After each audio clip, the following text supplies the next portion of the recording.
Hey guys, I'm coming to you from the woods today. It's the second day of May, and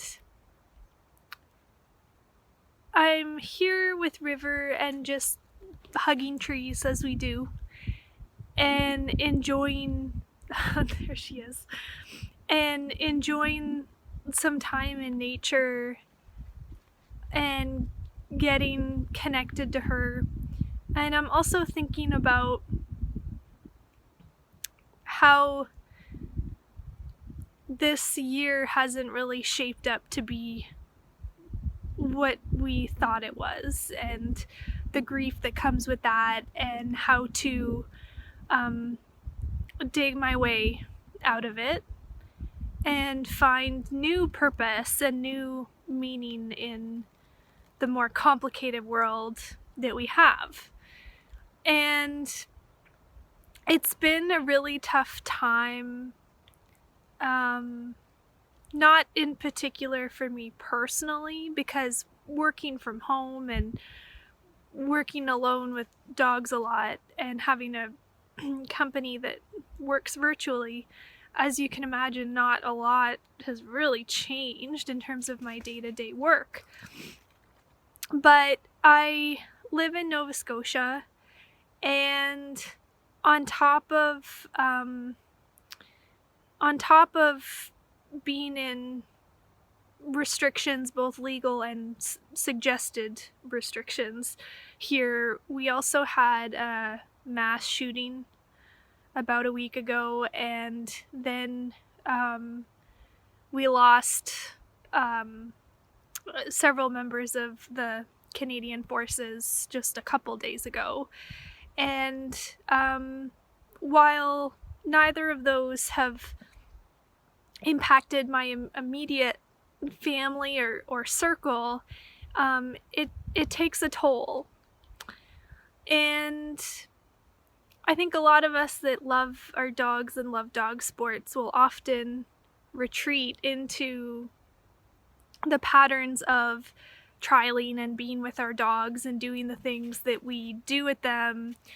And we, especially if you have a fully trained dog, trials are a part of your routine. We cycle into it in the spring and summer and then ride that high all season. You have your trial money ready to go, and you have your dog ready to go, and you have your vehicle ready to go, and then you hit it hard for the summer. And all of that is gone for now. And I was really looking forward myself to trialing River for the first time in agility, and she wasn't going to be ready for anything other than jumpers this year, but she doesn't really move her body well, and so that's okay. You can only train so many motor skills at a time, and so that's what we were going to really strive for and accomplish this year. And that's gone now. But other goals rise to the surface, and your mindset is really important. I catch myself thinking about fear scarcity mindsets, and thinking, oh my gosh, what if somebody gets an acute injury in the backyard when we're training? We can't get to our physiotherapist. What if we don't make it to being ready to do the trials and things we want to do this year because we get lazy? What if I'm so busy running snuffles and tugs that those personal achievement goals go to the wayside? And all of that fear and scarcity impacts your dog training. You don't get to pretend that you can fully separate your whole life from your dogs and separate your emotions from your dogs and protect them from everything that bothers you. They're too smart for that. So you know, I've spent a lot of time making gear for you that's for trialing.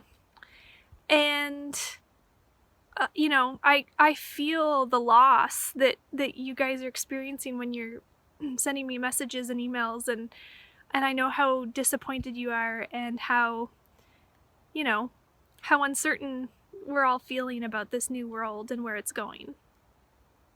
But I'm also very happy to be making you things that you can use at home and beyond when we get out of this too, because you can use those toys anywhere. And I just want to say that no matter how much grief or difficulty you have sort of finding a new balance and figuring out new plans of attack with your dog training, with your family, all those things that we do as humans, you do belong. And if you can't see that right now, you will find it.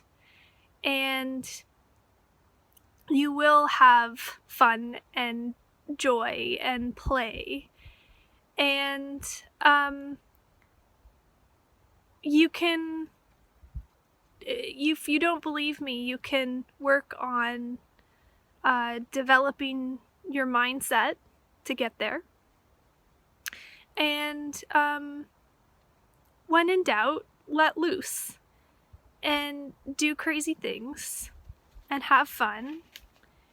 And also know that you can do that and lean into your struggles and feel grief and sadness and anxiety and still win. So how are you going to win with your dogs? What's that going to look like? I'd love to hear what that means for you and how you're restructuring your sports plans. So reach out, leave a comment, or send me an email. I really appreciate having the opportunity to chat with all of you guys who have stayed in touch and vented and, you know, complained, and also have been grateful and have helped in so many ways, you know, whether it's free dog training or making masks or whatever. Thank you for your service. Thank you for everything you're doing for the world. And remember to run fast and play hard with your dogs.